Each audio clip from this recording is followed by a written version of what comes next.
This is the Practice of Therapy podcast with Gordon Brewer, helping you to navigate your private practice journey.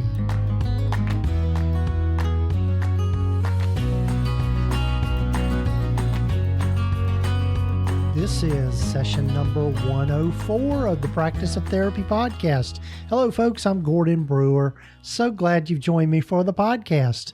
If this is your first time listening in, welcome. Glad you found us. Glad you're here. Hope you'll keep coming back. And for those of you that have been listening for a while, glad you're back. And I hope you've been able to subscribe to the podcast wherever you might be listening to it. So it's November already. Can you believe that? This year has just flown by, it seems like. Every time I do an episode, I'm just looking at the numbers and looking at what's happening. It's just incredible what's happening. And it finally feels like winter today here in East Tennessee. We had a bit, actually, as I'm recording this on November the 1st, it was Halloween, and the weather it just sucked. And the poor trick-or-treaters didn't get great weather last night. But anyway, they were out, the little critters running around, all the little ghouls and goblins, and it's always great to see. The other thing that I'm always reminded of is as soon as Halloween is over, it seems like Christmas and the holiday season and all of that, the retailers think it's full on then. So prepare yourself, as we say, gird your loins when you get out there to go places. But anyway, I digress, getting off topic here. But anyway, I'm so glad you've joined me for this episode of the podcast. I've got a new friend of mine, Brent Sweitzer, and looking forward to you hearing from him and getting to know him. Brent and I met at the Killing It Camp conference, and Brent was one of the other presenters there, and so I'm just excited for you to get to know him. Brent and I just really struck a chord with each other, and really I see him as a person after my own heart. We had so much in common and so many things to talk about. So we'll get to Brent here in a minute. Wanted to make you aware, I've got, just to kind of put it on your radar screen, you've got another webinar coming up. It's going to be in December, but it's going to be on taxes. And I'm teaming up with Julie Harris from Green Oak Accounting, and we're going to be talking about preparing for tax season because it's going to be here before we know it. So that's going to be on December the 11th. I think we've set the time for 12:30, and there'll be some replays and a repeat of the webinar, but just keep an eye and an ear out for that. If by the time I get it done, if I get it done here soon, I'll have links in the show notes, but I'll be mentioning it some more as we move forward. You know, the other thing I just wanted to make you aware of is this new system that I'm really, quite frankly, I'm kind of proud of it because it's been a long development coming, and that's the Session Note Helper, and it's available, Session Note Helper 2.5. And what it does, what it will do for you is, if you have a Google account, you can use the Session Note Helper system within your Google account.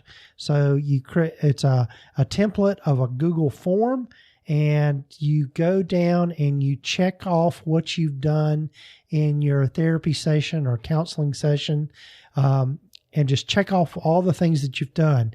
And so it's just a series of check boxes from anywhere from the mental health status to the interventions used to the problems you're working on.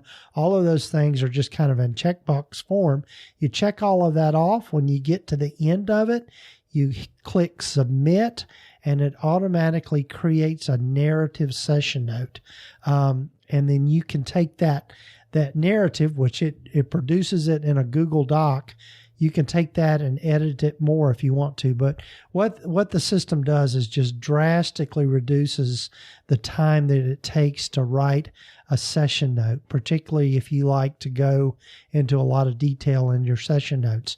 And the other good thing about it is that you can use it. You can use it in conjunction with your electronic health record system, like TherapyNotes, which is what I do in my practice. For some people, that might seem like kind of doubling up, but really by using the check boxes, you don't have to spend a lot of time typing. And so then you just cut and paste from the Google Docs into your electronic health record system.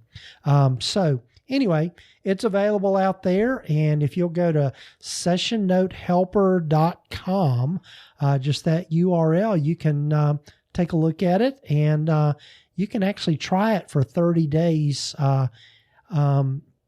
Try it for 30 days. And if you don't like it, you just send me an email and I'll give you a refund. So it's really a no risk kind of thing. So anyway, want to make sure you know about that and take a look at it. So let's see. I don't think I've got anything else major coming up. I just, as most of you know, here at the beginning of the podcast, I like to just kind of make you aware of different resources and just upcoming events just around the practice of therapy. Oh, there's one I wanted to mention is my friend David Hall has got over at Psych Maven. If you'll just go to psychmaven.com, David's got a free continuing education webinar he's doing, and it's on business ethics. And I've been through that webinar, and it's a good one, and it's a good way to just get a good free continuing education credit. Now, I know here it is November, and I know some people are kind of scrambling to get their continuing education credits in here towards the end of the year. But anyway, it's available. It's out there. So go over and check it out over at psychmaven.com. So today's guest is Brent Sweitzer, and I'm so glad for you to get to know Brent. And we're going to be talking today just about one thing is about this whole concept called GDT, which is just getting things done. GTD, excuse me, I said that wrong. GTD, getting things done, and it's based on the book by David Allen of the same title, Getting Things Done. And so without further ado, here's my friend, Brent Sweitzer.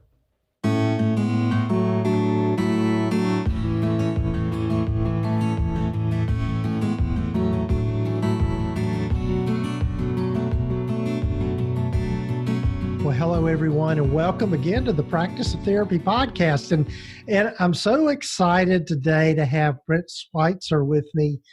Brent is somebody I met in Colorado. We'd had some interaction online before we went to the big Killing It camp, but Brent and I were both presenters at Killing It camp, and Brent and I just really struck up a great friendship and just really realized we were two people of the same heart and mind, as I like to say. So Brent, welcome. Glad you're on the podcast with me. Thank you, Gordon. And I would agree. I feel that same resonance with you, our tech brains and our therapist heart. Yes. Yeah.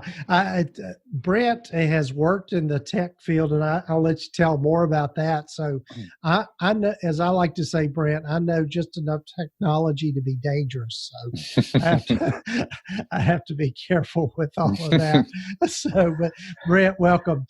As I start with everyone, why don't you tell folks a little bit more about your private practice journey and where you're located and about your practice and how you've landed where you are. Yes, thanks, Gordon. Yes, it's quite a winding road, and it's still being made. I'm reading a devotional right now called "We Make the Road by Walking," and that's fits for me right where I am. But so just to give some background, so I am a LPC, a professional counselor, and also a registered play therapist. In Atlanta, Georgia, specifically in Cumming. Cumming is just a suburb of Atlanta. And I run a private practice. I specialize in working with couples and with children. So my couples, I have some training in emotionally focused couples therapy and really enjoy helping couples with communication difficulties and recovering from relationship ruptures, that kind of thing. Mm-hmm. And then the play therapy is sort of fits my heart, just of being with children. I really enjoy children, and believe in the power of play to help children, really all people, but especially children, work through difficult things like, divorce of a parent or loss of a parent or bullying, that kind of stuff. Mm-hmm. So that's a little bit of snapshot of just who I am clinically and what I do. As we were discussing a little bit prior to this podcast, you've caught me at a time of pretty significant transition for me, because most of my career, really all of my career as a therapist, I went back to school in 2009, so 10 years ago. So this is counseling as a second career for me. Mm-hmm. But during that time, I've always had another career. The work I've done that you referenced in terms of technology, I've done sort of email marketing consulting for the last 10 years. And but the contract that I've been working on came to an end actually right as I was at Killick camp. I found out right before that. And so I am making the leap to full-time practice as a therapist and as a sole provider too, which is exciting and scary, but here we go. Yeah. It's interesting. I think making that transition, I know for me, when I was still kind of working two jobs initially in private practice, and then just making that transition and being ready for that is just always, a scary time. Mm-hmm. Yeah. It is, and fear has a way of quickening your senses. Yes, it does. It does. Well, one of the things too that Brent and I had an affinity for, and I was so excited when I found out he was going to be at the conference this past week, and he was talking about GDT, getting things done, which is a book by David Allen that I just absolutely love, and it's one of my go-to things. And so we started talking about, the concepts around that, and Brent did a wonderful presentation on that at the conference. But tell folks a little bit about how you kind of landed on that concept, and what prompted you to kind of look for that. Yes, it's basically one word: desperation. So I'll just give a brief background that I've always been interested in personal growth. That's part of why I'm in this field, and always sort of read books or drawn to books about that. 7 Habits of Highly Effective People is one of my favorite books, and that's always resonated with me. But I found myself around this time last year. I had started my practice part-time in 2017, believe it or not, after I had a heart attack. So it was, there was another kind of big moment of change. I'd been part of a group practice, and it just decided, I need to take this leap. So I did. I have 2 young children, and my wife stays at home. So I did that, and I carried over a lot of clients with me from that group practice, and things were going fine. I wasn't really doing any marketing or much that is necessary to maintain a private practice, particularly a self-pay, which is what mine is. And then around October of last year, the practice just slowed down inevitably, just because I wasn't doing the marketing operations things I needed to do. And I just realized the challenge of balancing all these demands of life at this stage. This is a demanding stage with young kids and 2 careers, and I just have high values for myself of engagement with my children and my wife and self-care and all that. I just found that the practice was suffering. This is where I wanted to go in life. So I was sort of just looking for something that would help me be more organized and really be more focused, and be able to kind of have something that's more structured that I can fall back on when I'm tired, when I'm overwhelmed, that I can kind of have as sort of a guardrails to staying productive, keeping moving. And GTD, I think I maybe did some Google searches on it, and I'm always looking for sort of books of that genre. And I found that, and I read, I think I maybe read the introduction, and it just spoke to me so clearly. Again, I have a background in kind of corporate, so he kind of spoke that language, but he also was able to speak just to the person and human, the ways our minds work, and the challenges, particularly of work now, where we've got so many distractions, so many inputs coming at us, and that our work, particularly as therapists, as entrepreneurs, is rarely defined for us. We have to define a lot of that work. And GTD is sort of getting things done, speaks about that so eloquently. So that's kind of how I found it. And I read the book and I said, this is me. I've got to do this. This is the answer. And I really went all in and implemented the methodology starting in January of this year. So I've been at it about 9 or 10 months. Right. Yeah, I agree with you. I know when I read that book, I was just blown away. Of just really kind of, in some ways, it's a little complicated, but at the same time, David Allen breaks it down into just really manageable things. And I guess the one thing that and I forget the name of it, so help me with the name of it. The way in which kind of a decision tree of how you decide what to do with stuff that comes in. But it's Is there a particular name for that? That's the clarify step is the stage or the step that he identifies. But it is kind of a decision tree, or in the new book that resonates with me, the Getting Things Done for Teens.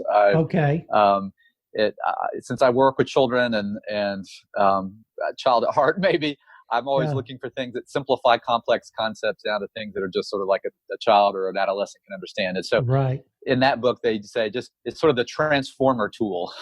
It takes stuff that's sort of ambiguous and undefined and turns it into something you can actually act on. So it's sort of a tool that helps you decide whether you care about something that's come across your plate and what you're committed to doing about it. And something so simple, but yet it's a conscious thinking process that I just never really learned how to consciously do it, which, I mean, I've gotten through life, without this book, but it's helped me respond to the challenges in a different way than I ever had before. Right. Yeah. I think it's one of the things about, I know the big thing that was kind of a big changer for me was having a system in place just to capture everything, because kind of like what you described in your kind of your experience of it. It was the same thing for me when I started.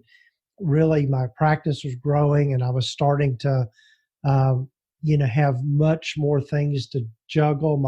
My daughter was in high school at that time, and there were band trips I needed to go on, and all of those kinds of things.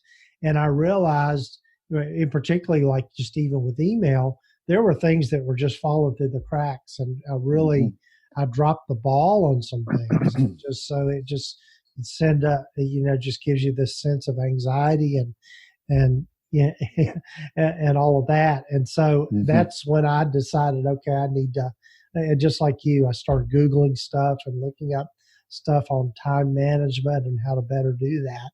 But I love the idea that he brings out in the book of just having a way to capture everything, and just not having to keep all of that in your brain. Yeah, I do too. And one of the things I appreciate about the book is that, you mentioned that the methodology can be kind of tricky and complex. And I agree, it is, and I'm still struggling to learn it. But the nice thing is that there's so many concepts that are applicable that you can sort of cherry pick too and say, this can help my current system, this can help my current process. And just ability to have a book that is both, philosophical and has, if you want to go all in, you can go all in on it, or you can just sort of take some parts to enhance your own system is great. That's what I would say to your listeners. I think there are a lot of things in it that just having, like you just said, just something to getting things off your brain and having a consistent place to capture things. That was just that alone was mind mind blowing and life changing for me. Right. Because I captured stuff in so many places, and this sort of consolidated it down to one. Right. Or a right. few at least. Yeah, and I think I think when I was first implemented using the system, I just got one of those $1 essay books or whatever from the dollar store. One of the, I forget what they're called. People know what I'm talking about. It's kind of a just a notebook that's just real simple. And I said, okay, I'm going to keep this in front of me all day. And as things come up, I'm just going to jot them down. And that was just a huge kind of game changer for me, just to do that, having a way to capture stuff. Yeah. And so, the other, I know in your presentation, you were also talking about, figuring out the context in which we do things. You want to talk a little bit more about that? Yeah.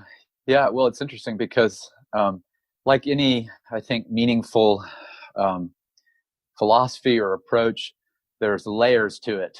And sometimes you read something, you get certain things, other things you have to come back to it and you find something deeper. And that's the case for me. So, the first go around with GTD, when I read it, I got a lot of things about kind of capturing and clarifying. That's really helped me, like just sort of, what we referenced earlier.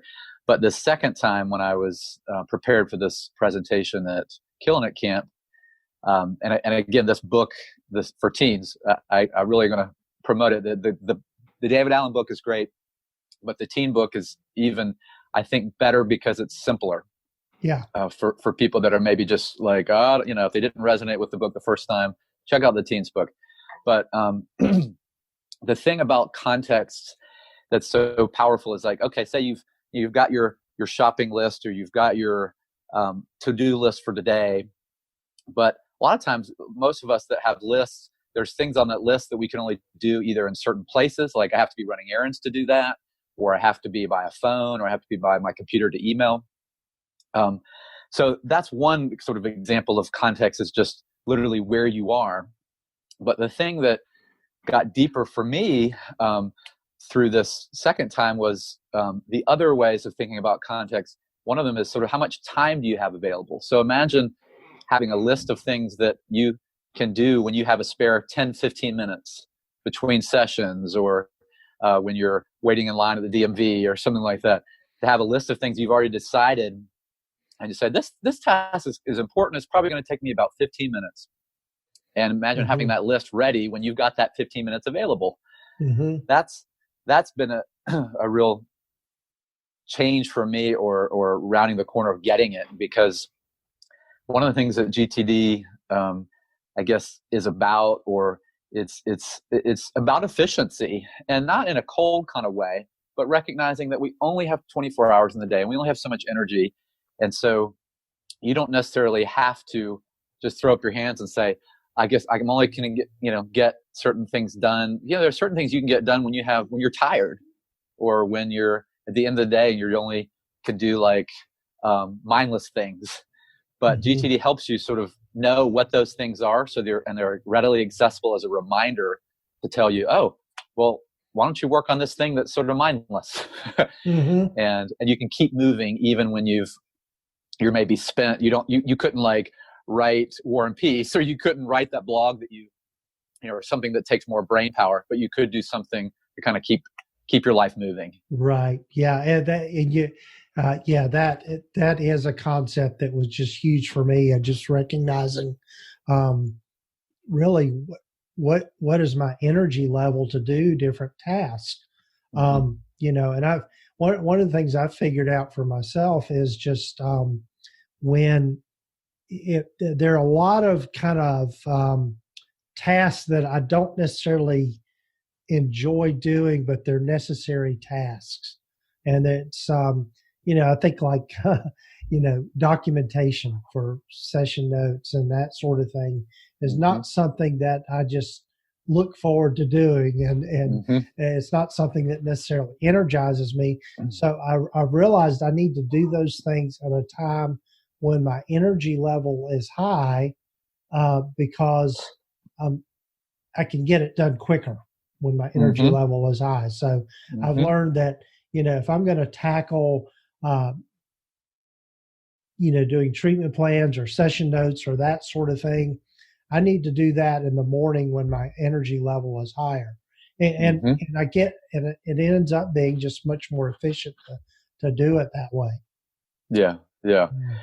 I found that too. And, at the conference, I remember Joe referenced, he has a time. So Joe Sanok, the practice of the practice guy that ran the conference, he mentions about, he has this time after he drops his kids off at school that is sort of his most productive time, and kind of knowing that for yourself is like, oh gosh, this is the time that I want to save my tasks that require my best self, my best brain, my freshest self. And sometimes that's often very creative things too, writing projects or strategic thinking. One thing that I look at GTD as sort of a way to sort of channel your own inner executive or your own inner CEO, because it's me personally, I'm very right-brained. I'm that's why I'm a therapist. I love being with people, and the left brain I have, but I didn't necessarily learn how to pull it up when I needed it, and knowing my brain enough to know when it's more executive functioning and when it's not. Right. And that's where GTD has really helped me just even think that way. And, because as you know, and a lot of your listeners, being a private practice owner, you're an entrepreneur, you're the CEO. You have to be thinking executive at least some of the time. Right. And figuring out what those times are for you that you can be at your sharpest and your kind of self-leadership. And that's a term that David Allen uses in his book about that this is helping develop self-leadership. And I just love that because that helps us be our best selves. Right. Yeah. Another, again, I can't recall, and you helped me with this. There's being able to spend time each morning kind of planning your day and planning things out. I guess that's just it, planning. But one of the things that I've learned that has really kept me on track and really helped me be much more productive is taking 10 minutes each morning and just literally planning my day and setting my priorities for the day. And being able to decide on that. I think I shared with you, Brent, and in Colorado, I'm using the tool that I'm using now is the Full Focus Planner that is, produced by Michael Hyatt, who's another great productivity person. He's just recently come out with a newer book called Free to Focus. And what's interesting is it's a lot of the same concepts as GDT, but just kind of couched in a different way. And I think that the beauty of all of these systems is that there's no exact way to use it, but you find the tools that work best for you in the context that you're in. Yes. I think that's such an important point, that this is not about some copyrighted methodology or something like that. It's because even David Allen, he's pretty humble about it. He's like, I didn't invent this. I just kind of discovered it. And just like, discovering electricity, it's like, wow, that changes things. Yes. And so other people have sort of tapped into it too. And it's, and like I said before, I mean, part of what attracted me to it is I didn't really have a good system for it. I mean, I was obviously functional enough to get a master's degree and all these sort of things, but to take it to this level that I knew I wanted to go, I needed a system upgrade, operating system upgrade. And that's what it's been for me. And I'm still tweaking it, figuring out what's right for me. Right. And you're using a software. Remind me the name of the software you're using for your system? So I started, I'm currently using a tool called OmniFocus. Yes. That it was, for years, it was one of the first Mac productivity apps, both on the iPhone and on the Mac operating system. And then I think it was originally developed as another tool, but then when GTD kind of the book came out, they kind of aligned it with the GTD methodology. But it's specifically designed to kind of resonate with that.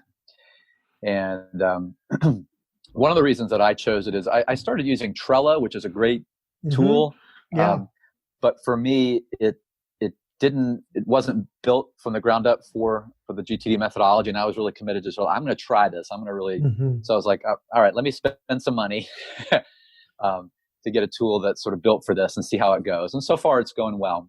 Right. One piece for those people that are digitally oriented, one thing that I like about it is I'm a big runner. I run and hike a lot, and it integrates really well with the Apple reminder app. So I can capture on the go if I'm jogging and I have a thought that hits me. I can just say, hey, Siri, remind me of this, and then it'll get sucked into OmniFocus in the inbox for me to then clarify when I have that time on my computer. Right. Yeah, that's great, because I'm going to have to look into that, because I know with my routine, most mornings during the week, I'll walk for about an hour and listen to podcasts and audiobooks, and I'm always flooded with ideas during that time. And so just, having a way to capture all of that is, I think, an important, a real important piece to go, and then actually remember to go back and look at what you've captured. Yeah. Yes, that's the challenge. Yeah. It's getting having the tools and the gadgets and the technology is fun, but then you've got to really commit to using it consistently. And that, I know that's been it's kind of like I enjoy building stuff, but then what do I do with it once I've built it? And so I think that's another thing, one of the things I've learned for myself with all of this. So yeah, this is, and as we've said before, we could spend all day long talking about this. And I'll be sure to put, of course, links in the show notes to these books we're talking about and these tools. So to switch gears a little bit, Brent, you've, we were talking about before we started recording, you've just this week, I guess, just really jumped in full time to private practice. And so could you share a little bit about how you've prepared for that, moving from doing consulting on a corporate level to private practice, and what all you've been able to do to kind of prepare for that? Sure. Excuse me.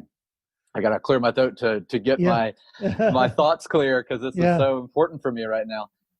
Well, so about, I guess it was April of 2018. So it was, I guess, a year and a half ago. I had been listening to Joe's podcast for a while. And after I'd started my practice, and I probably listened to it some before when I was just in part of a group practice, but he had some guests on there that run a coaching program for therapists called Business School Boot Camp. I think the company is Zinni Me. It's a couple of women out in Southern California that are a team. They're both LMFTs and transition into coaches. So it's Kelly Higdon and Miranda Palmer. There you go. Yep. Yeah. Kelly and Miranda. Yeah, that's right. And so I invested in that back about a year and a half ago. And so, that was my first sort of, again, I started listening to the podcast of Joe's podcast, and maybe I was listening to a couple other ones, but hearing them and just something about their approach, that they had sort of a really structured way to build a practice. They have kind of modules that build on themselves. And so that I made that leap to make that investment. It wasn't cheap, but I was like, to grow a business, you've got to invest in it. And I'm part of the business. I've got to invest in me. And so over the years, have been working through that system, again, in a part-time capacity, while also trying to see clients and be an engaged dad and all that stuff. So slow progress in that.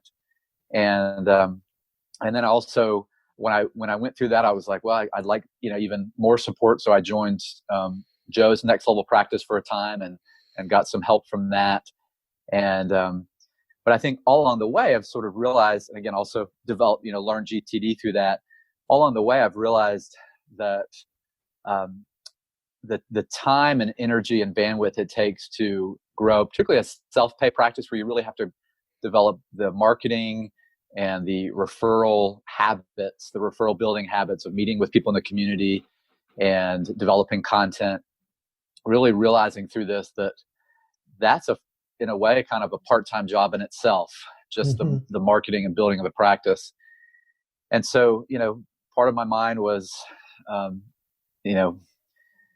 when I would be able to really make this leap. And I'll be honest, I had a different timeline in mind. It was more kind of next year. My son will be starting kindergarten next fall. Okay.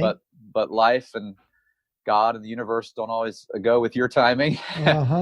And so this happened a little sooner than I had planned for.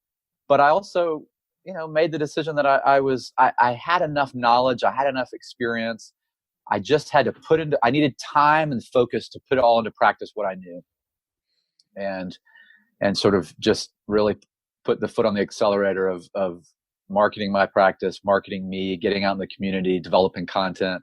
So that's sort of where I'm, this transition, this sort of literally this week, this change is, I'm actually speaking tomorrow at a mental health parenting symposium at a large high school here in the metro Atlanta area on a talk that I gave a few weeks ago on communication between parents and children. Oh, wow. Yeah. And I've actually coming out of Killing It camp, I was inspired to, one of the things that from one of the talks that I went to was, when you're do speaking, you always want to have something, the next step for people to take. You of course did this in your own G Suite presentation, like, okay, here you can invest in these two things to take it further. And I realized I need that for my play therapy, working with parents and children thing. So I'm in the process of developing just an email series that I'm going to offer up at the end of my talk. Say, hey, if you want to go a little bit further about sort of this parenting philosophy that I advocate, you can sign up for this email series to take a little bit further. And then it allows me to stay in contact with them and kind of, just implicitly market what I do. Right. Yeah. And it's you're correct. And that's kind of what I'm learning along the way is that, whether you're trying to promote your therapy services or really anything else, what you want to do on the front end is just really serve people well and give them some good content and good things on the beginning. Then people are interested in what you're doing and they're engaged, and you just simply put it out there for that to be kind of a next logical step is to do this next thing if they're interested. And, and that doesn't feel salesy or pushy or anything like that. And so I think that's,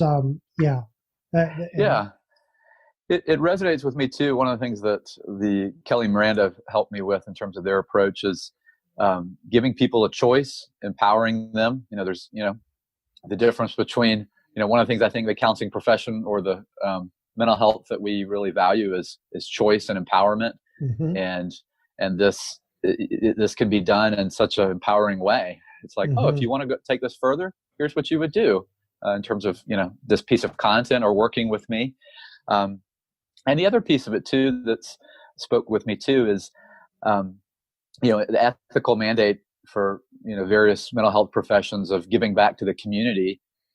A lot of times we've sort of maybe been taught that has to be through pro bono work or sliding scale. But I've reviewed my ethics codes for the American Counseling Association. It's, just giving away content that's helpful to the community is fulfilling that ethical mandate. And it's sort of, I'm giving something away and I'm also letting people know what I do and how I can help. And so it's sort of a win-win, and I like win-wins. Yes. Yeah. It's, I'm always reminded of, early on when I first started the podcast, one of my guests was Allison Pereira, and a lot of people know Allison through just Mm-hmm. abundance practice and just the wonderful work that she does. And I remember her saying that marketing is really just about helping people find you, the people that are seeking help, that are wanting your help, that you can help with, is just creating a way for them to be able to find you and Mm-hmm. connect with you. And I think that's, that's the bottom line to it all. Totally And, agree. Yeah. And Yep. I think, and for the, the vast majority of us in these helping fields, ultimately that's why we do it, is we want to help people. Mm-hmm. We want people to be able to grow and learn. And it's just, it's just so rewarding. And so it just makes you feel good to know that you've helped somebody in some way. Yeah. Yeah. And we can't help them if they don't know about us. That's right. That's right. And I have to repeat that to myself all the time because, I don't know, like many of your listeners, the idea of self-promotion, I'm very client-centered in my approach, feels like, ooh, I shouldn't do that. Uh-huh. But it's been a gradual shift in me of people can't know about me and they can't experience me if I'm not out there letting them know how I help them. And so, again, that's a process for me. Yeah. Yeah. But it's coming, and it's certainly more salient now given the stage I'm in of being full time. Yes. Yes. Well, Brent, I'm just so thankful and grateful to be able to get to know you, and I'm sure we'll be talking more as time goes by. But I want to be mindful of your time and being on the podcast. But tell folks a little bit more about how they might be able to get in touch with you if they want to connect in some way. Yes. Well, I'm on LinkedIn. I have a Facebook page for Sweitzer Counseling, and also my website SweitzerCounseling.com. That's SWEITZER counseling.com. The parenting email series that I reference will soon be available for people to sign up on my website too, if that's something they're interested in. Okay. And then in person too. I'm fairly off of a major interstate in Atlanta. So if you're in the Atlanta area, would love to meet you and know about you. Yes. Maybe collaborate. Well, that's great. That's great. Well, Brent, I'm so glad you've been on the podcast and so thankful for you to agreeing to do this. I knew that when we met and we just spent time together, this is just very nourishing for me as well. So thanks. Oh, well, thank you, Gordon, for this opportunity. Yeah. And we'll be sure to put Brent's contact information in the show summary and show notes so you can find it there, those of you that are listening. So thanks, Brent. Take care.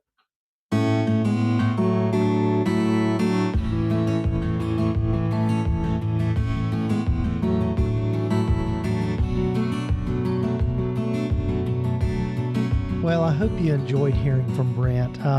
I just really have enjoyed getting to know him, and I was able to spend a lot of time with him just chatting and having a meal together and all of that kind of thing. And he is like most of us when we get started in private practice and just figuring out a lot of different things and balancing a lot of things. And I think the more you do, the more important it becomes to learn how to find tools and be able to do your time management well. And that's one of the things that I love about the GTD system, the Getting Things Done system. It's just a way. It's a framework for being able to think about how to capture everything and then knowing what to do with your time and being able to, as it says, get things done. So I would absolutely commend that book to you. And whether even if you just use part of the concepts in the book, I think it's going to be helpful for you in all of that. And be sure to check out go visit Brent's website. He's a wonderful guy, and he's really got his heart is really in it in terms of what we do as counselors and therapists. And so go check him out. Also, be sure to check out today's sponsor, TherapyNotes. They are who I use in my practice and absolutely couldn't live without them in terms of being able to do the scheduling, keeping the notes secure, also just with patient portal that is there, and also filing insurance claims and all that sort of thing. It's just a wonderful system, and I just can highly recommend it. Like I said, it's what I use in my practice. So go check them out, therapynotes.com. And if you use the coupon code Gordon, just Gordon, you can get your first 2 months free. So it's a pretty good deal. So check them out. Also, just as a reminder, do check out also the Session Note Helper. And you can get to that at sessionnotehelper.com. And like I said, you can try it for 30 days. And if you don't like it, you can just email me and I'll give you a refund for it. So it's kind of a no-risk thing to try it out. And you do have to have a Google account for that. I really recommend the paid Google account to make it all HIPAA secure, but you can play around with it anyway and let me know what you think. There is some setup involved, so it's not just a plug-and-play kind of thing, so I don't want to mislead people on that. But there's when you go to download it, you'll get a startup guide sheet that will have links on it to get copies of the templates that you need. And then there's a video that's about, probably about 12 minutes long, just to show you how to set everything up. But once you get everything set up, it's really a big time saver.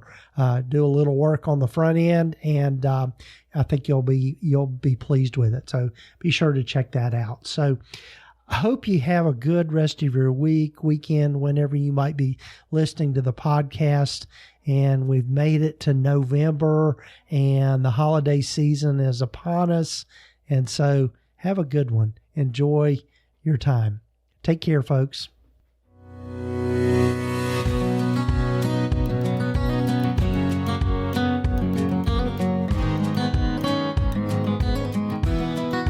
Been listening to the Practice of Therapy podcast with Gordon Brewer. Please visit us at practiceoftherapy.com for more information, resources, and tools to help you in starting, building, and growing your private practice. And if you haven't done so already, please sign up to receive the free private practice startup guide at practiceoftherapy.com. The information in this podcast is intended to be accurate and authoritative concerning the subject matter covered. It is given with the understanding that neither the hosts, guests, or producers are rendering legal, accounting, or clinical advice. If you need a professional, you should find the right person for that.